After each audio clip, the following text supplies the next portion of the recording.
Пиринскиот дел на Македонија со најмала површина од етнографската карта на Македонија по завршувањето на Балканските и на Првата светска војна се наоѓал под бугарска власт. Како рефлексија на отпорано започнатите миграцијски движења и меѓународни договори кои ја озакониле размената на население помеѓу балканските држави, започнало населување на македонски емигранти од деловите на Македонија под српска и грчка власт, што во суштина предизвикало зацврстување на македонскиот етнички елемент на овие простори. Хомогенизирањето на македонскиот народ во Пиринска Македонија создал подобри услови за политичка активност на многу легални и нелегални македонски организации кои на различен начин го актуализирале и поставувале решавањето на македонското прашање. Во Пиринскиот дел на Македонија, автономистичката ВМРО во времето помеѓу двете светски војни создала паралелен систем на власт, а поради вооружените и терористичките методи на дејствување го парализирала функционирањето на останатите македонски организации. Во меѓувоениот период силно било влијанието и на организацијата ВМРО Обединета, како и на приврзаниците на поранешниот раководител на Серскиот револуционерен округ на ВМРО Јане Сандански, така наречените санданисти кои уште од периодот на отоманската власт имале голема поддршка кај македонците од овие краишта. Во вакви политички и општествени услови, Пиринска Македонија под бугарска власт го дочекала почетокот на Втората светска војна.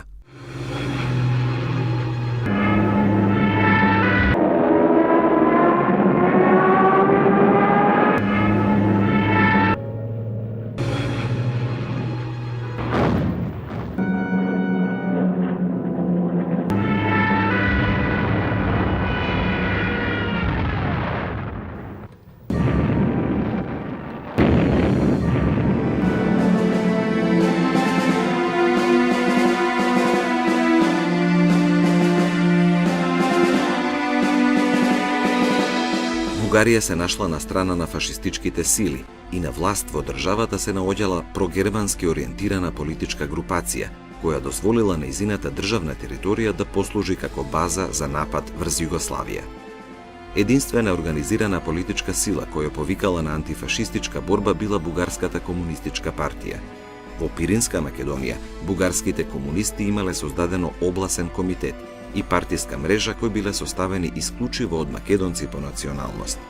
Обласниот комитет на Бугарската комунистичка партија за Пиринска Македонија бил еден од најдобро организираните во државата.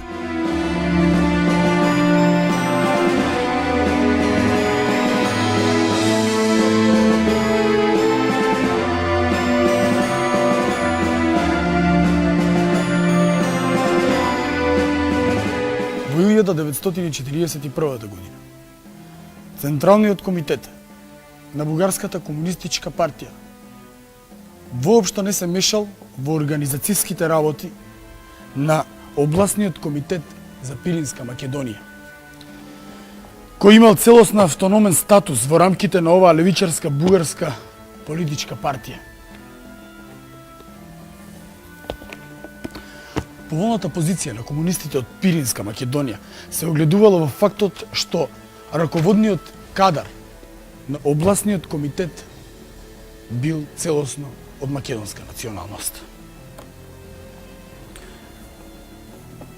Ваквите околности придонеле народно-ослободителното движење во Пиринска Македонија да постигне голема масовност и висок степен на организираност.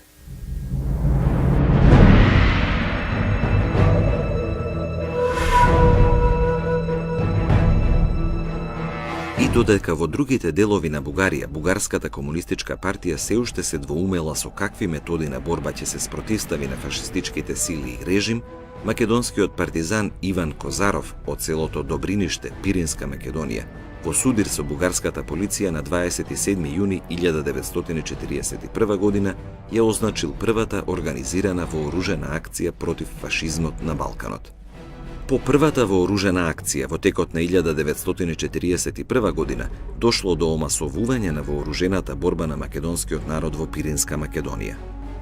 Со своите организаторски способности и авторитет кај македонскиот народ се истакнал Никола Парапунов, кој подоцна станал прв раководител на обласниот комитет на Бугарската комунистичка партија за Пиринска Македонија. Од страна на воено-политичките раководители во Пиринска Македонија била спроведена акција за собирање на оставеното оружје на одбранбената линија Метаксас во Егејска Македонија под грчка власт. Во Разлошко, веќе од 1941 година биле формирани повеќе партизански групи кои прераснале во одреди.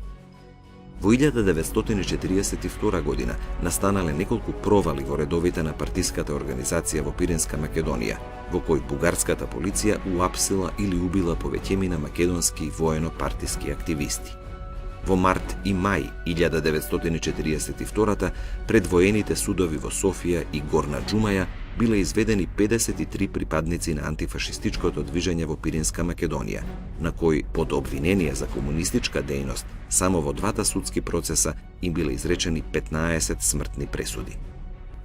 Како резултат на организаторската работа на Парапунов и на другите воено-партиски раководители, дошло до консолидација на народно-ослободителното движење во Пиринска Македонија, при што во 1942 година биле создадени партизански чети во Разлошко и Горноџумајско.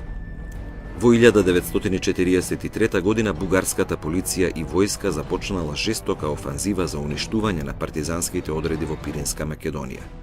Покрај војската и полицијата, бугарската влада се обидела да создаде и контрачети од поранешни припадници на организацијата ВМРО на Иван Михајлов, со што постоела опасност повторно да се активираат македонските меѓусебни ликвидации кои биле карактеристика за меѓувоениот период. Откако пропаднал таквиот план на владата во Софија, таа се обидела да го придобие македонското население на своја страна, со тоа што нудела големи парични награди за фатени или убиени борци на македонските партизански одреди.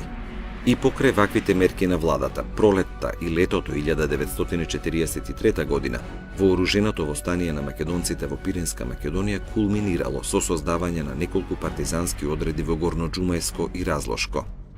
На 1 мај 1943 бил формиран партизанскиот одред Јане Сандански, кој подоцна со зголемувањето на бројот на борците прераснал во бригада.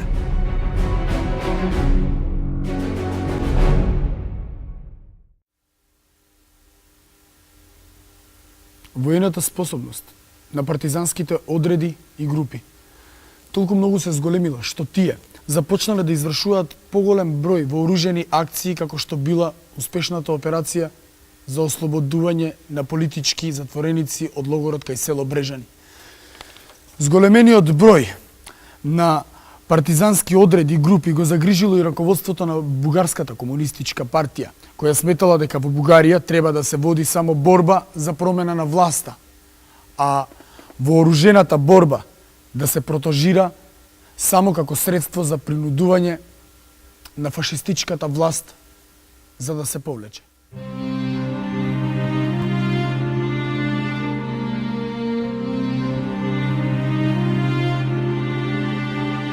Затоа, раководството на бугарските комунисти кон крајот на 1943 со писмо го известило областниот раководител Никола Парапунов дека тежиштето не треба да се стави само на вооружената борба, но и на другите форми на антифашистички отпор.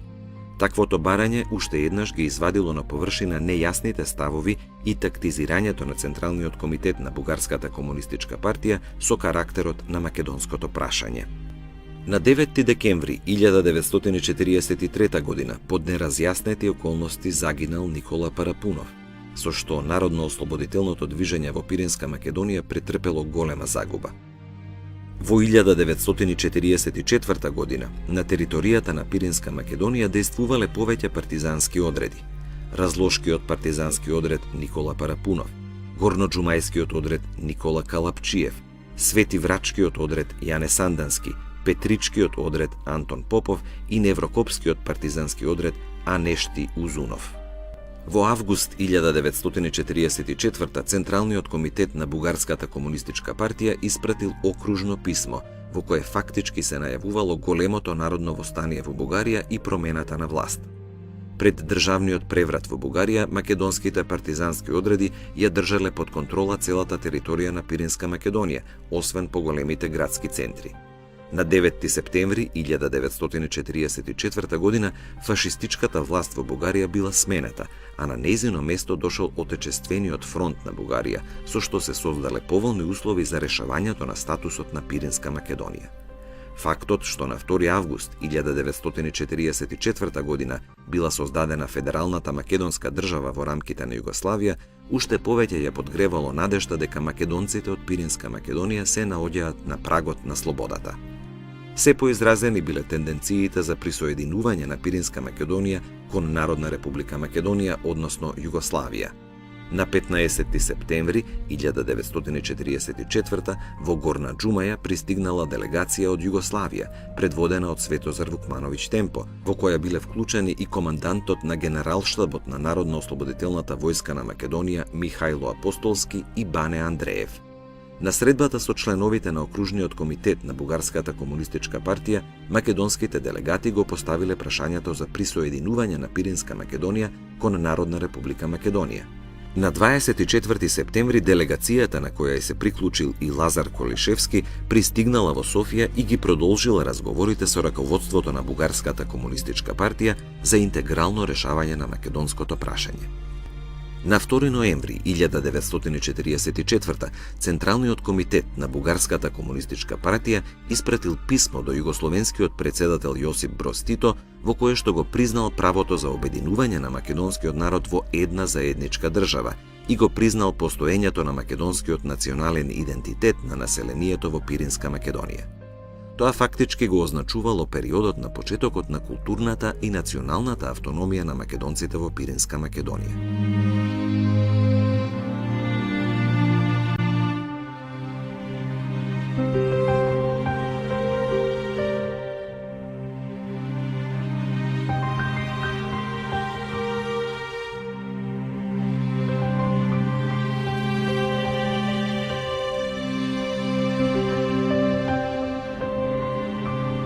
Тенденциите и стремежите за обединување на македонците од Пиринска Македонија со Народна република Македонија дошле до израз на второто заседание на АСНО 28 до 30 декември 1944 година, каде имало делегати и од овој дел од Македонија. Атанас Атанасовски, од името на македонскиот народ од Пиринска Македонија, изјавува: Идејќи од Пиринска Македонија, како народен представител, ви носам топли поздрави од нашите браќа. Целиот македонски народ од Пиринска Македонија сака што поскоро да дојде оној блажен час, кога ќе се соединиме со нашите браќа во Македонија, во Титова демократска федеративна Југославија и да работиме со сите своји сили за изградувањето на слободна, обединета Македонија. Бугарскиот комунистички државен раководител Георги Димитров, инаку со македонско потекло, имал голема улога во обидите за правилно решавање на статусот на Пиринска Македонија. Во дискусијата на 10-тиот проширен пленум на Централниот комитет на Бугарската комунистичка партија, што бил одржан во Софија на 9 август 1946, меѓу другото тој истакнал: често се испушта од вид дека основниот дел на македонскиот народ е веќе организиран државно и национално во рамките на Федеративна Народна република Југославија, како Народна република Македонија. Врз основа на таа република предстои обединување на другите делови на македонскиот народ, посебно на Македонија од сегашниот Пирински крај, преку сојузниот договор меѓу Југославија и Бугарија.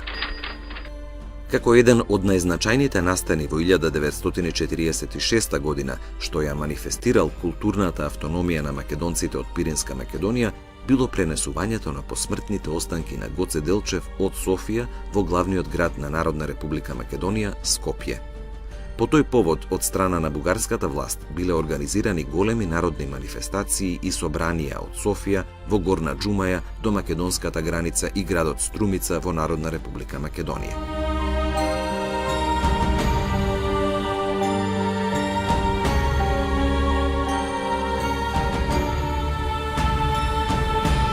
Еве што пишува за значењето на префрлувањето на моштите на Гоце Делчев во Народна република Македонија, македонскиот револуционер Христо Калајџиев. Тргнувајќи од таа неопходност, македонската влада изрази барање и Националниот комитет на Сојузот на македонските братства во Бугарија се согласи останките на Гоце да бидат пренесени во Скопје. По тој повод, Националниот комитет организира поклонение на неговите останки во Македонскиот дом и големо јавно собрание кое ќе се објави дополнително. Со тоа, Националниот комитет сака да им даде можност на македонските патриоти и на сите демократи во Бугарија да ги изразат своите симпатии кон Гоце и кон македонскиот народ.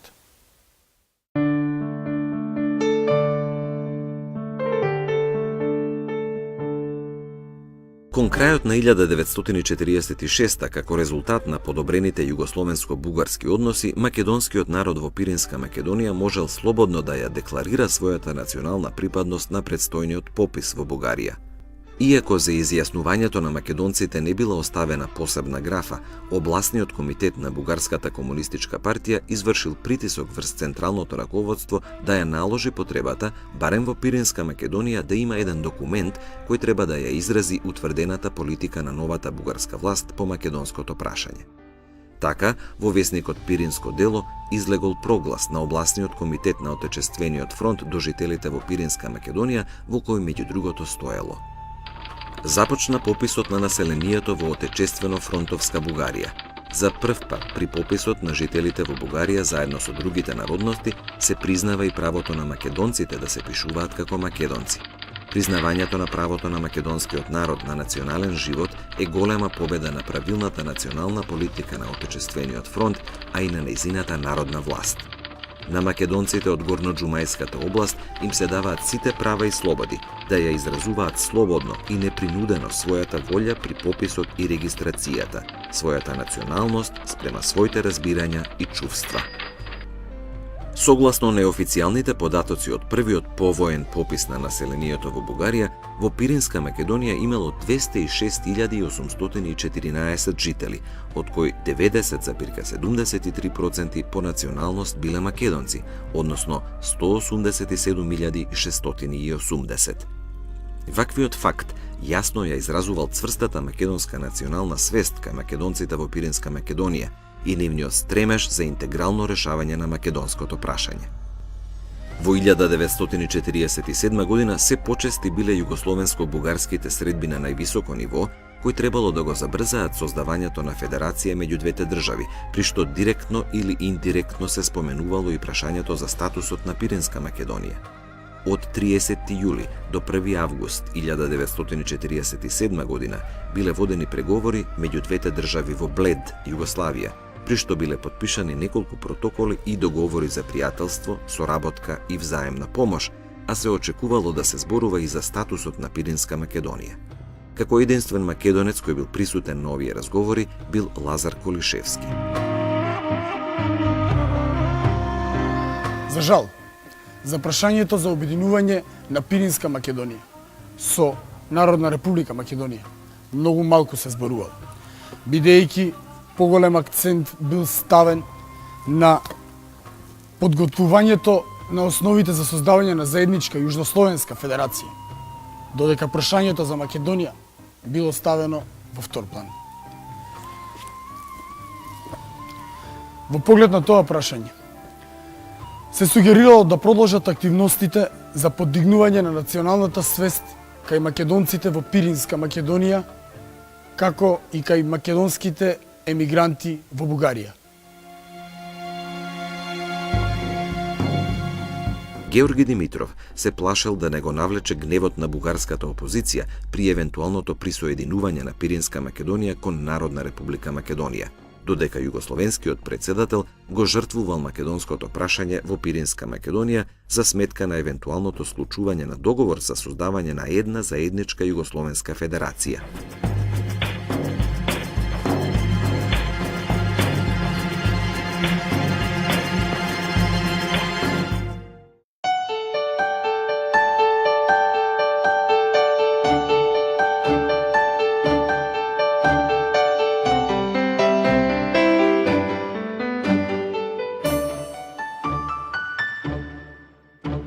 Тежненијата на македонците во Пиринска Македонија за своја културна и национална афирмација имале свој израз и во некои други форми.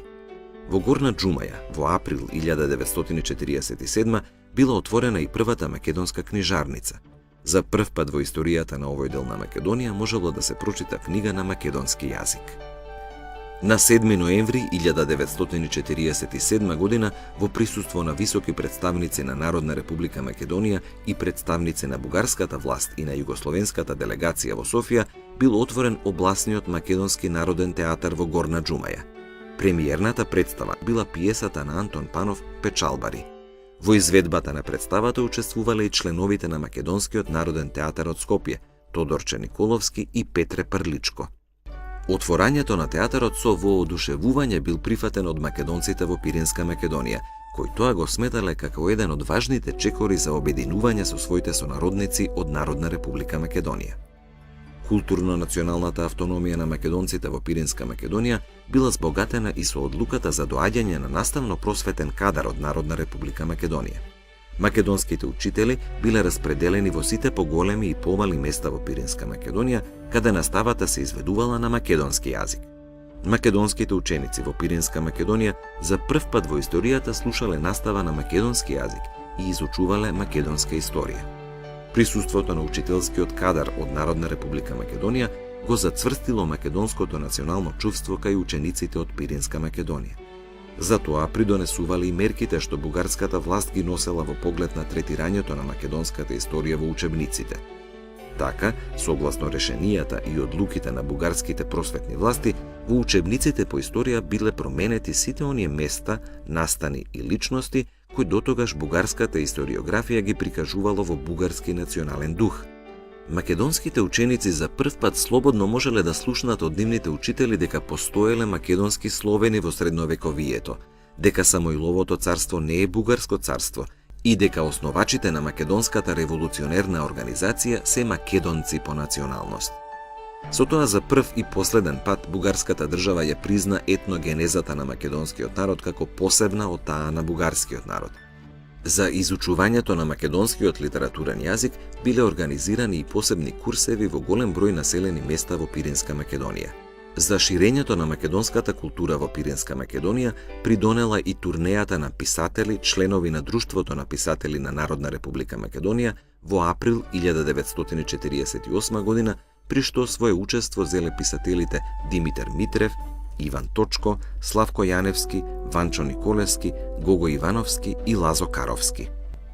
За збогатување на културно-националната автономија на македонците во Пиринска Македонија голема улога имале и печатените медиуми, кои на своите страници објавувале статии за статусот на македонците и за суштината и карактерот на македонското прашање. Од весниците кои најчесто објавувале статии на македонски теми се истакнува весникот Работническо дело, Отечествен фронт и посебно оние весници и списанија што ги издавала македонската емиграција во Софија, како што бил весникот Македонско знаме, Доброволец, Македонска мисла, како и органот на обласниот комитет на Отечествениот фронт Пиринско дело, што излегувало во Горна Џумаја. Културно-националната автономија на македонците во Пиринска Македонија траела до јуни 1948 година, кога била донесена резолуцијата на Информбирото за состојбите во Југославија. На страната на резолуцијата на Информбирото застанала и Бугарија, која се придружила на нападите на СССР и на другите источно-комунистички држави кон Југославија. Бугарските воено-политички раководители веднаш се вратиле на старите позиции во поглед на македонското прашање. Народна република Македонија била обвината од нивна страна дека води шовинистичка политика кон Бугарија и дека бара отцепување на делови од бугарската државна територија. Георги Димитров во 1949 година починал, со што заминал и еден од последните државни раководители во Бугарија кој имал правилни ставови кон решавањето на македонското прашање.